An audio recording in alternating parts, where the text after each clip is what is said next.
ہمارے یہاں جو عذاب ہے بہت ڈینجر، بہت خطرناک ہے۔ ایک حدیث کے اندر نبی صلی اللہ علیہ وسلم بہت پیاری نصیحت کرتے ہیں، لوگوں کو نصیحت کرتے ہیں۔ وہ کون سی حدیث ہے؟ وہ حدیث سنن ابی داؤد کتاب السنہ کتاب نمبر 39 باب نمبر 5 حدیث نمبر 4607 نمبر کی حدیث ہے۔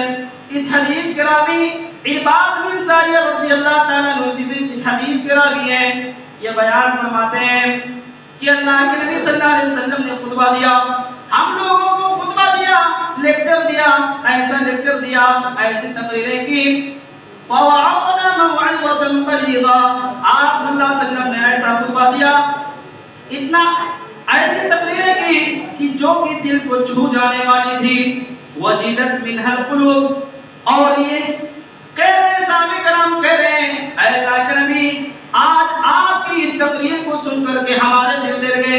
وَزَرِفَتْ مِنْهَا الْعُيُونُ، اور اس تقریر کو سن کر کے میرے آنکھوں سے آنسو بہنے لگے، ہم لوگوں کے آنکھوں سے آنسو بہنے لگے۔ اے اللہ کے نبی آج اس تقریر کو سن کر کے آج ہم لوگوں کو ایسا لگ رہا ہے کہ آج آپ کی انتم تقریر ہے، آج آپ کی آخری تقریر ہے۔ اے اللہ کے نبی آج اس موقع پر کچھ مجھے نصیحتیں فرما دیجئے، کچھ باتیں بتلا دیجئے۔ اللہ کے نبی صلی اللہ علیہ وسلم کہتے ہیں میرے پیارے بھائیوں، میری اسلامی ماں بہنوں، اور جہاں تک میری آواز پہنچ رہی ہے نبی صلی اللہ علیہ وسلم کے جملے سنو جو پوری دنیا کے امام ہیں، وہ کیا کہہ رہے ہیں، کیا نصیحت کر رہے ہیں، اپنے صحابہ کرام کو نصیحت کر رہے ہیں، اپنے امتیوں کو نصیحت کر رہے ہیں۔ کون سی نصیحت ہے؟ کہہ رہے ہیں اوصیکم بتقوی اللہ والسمع والطاعۃ، وہ لوگو میں تمہیں سب سے پہلے اس بات کی وصیت کرتا ہوں کہ تم اللہ تعالیٰ سے ڈرتے رہنا، تم جہاں کہیں بھی رہنا تم اللہ تعالیٰ سے ڈرتے رہنا، اور تم اپنے امیر کی تم اطاعت کرتے رہنا، تم اس کی بات ماننا، جس کا تمہارا امام بنا دیا جائے، جس کا تمہارا سردار بنا دیا جائے تو تم اس کی اطاعت کرتے رہنا، تم اس کی بات ماننا۔ اگر کسی حبشی غلام کو بھی تمہارا امیر بنا دیا جائے، تمہارا امام بنا دیا جائے تو تم اس کی اطاعت کرتے رہو، تم اس کی بات ماننا۔ اس کے بعد نبی صلی اللہ علیہ وسلم کہتے ہیں فَإِنَّهُ مَن يَعِشْ مِنْكُمْ بَعْدِي فَيَرَى اخْتِلَافًا كَثِيرًا، اے میرے صحابہ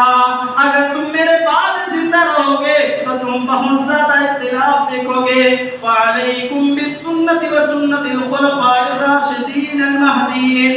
تو تم میری سنت کے اوپر عمل کرتے رہنا، تو تم میرے بتائے ہوئے طریقے پر چلتے رہنا۔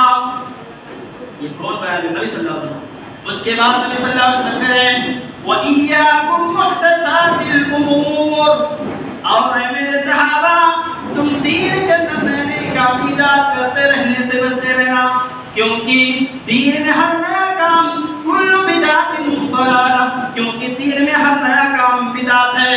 اور ہر بدعت گمراہی ہے، اور گمراہی وہ کل ضلالۃ فی النار، اور ہر بدعت گمراہی ہے، اور گمراہی جہنم کے اندر لے جائے گی۔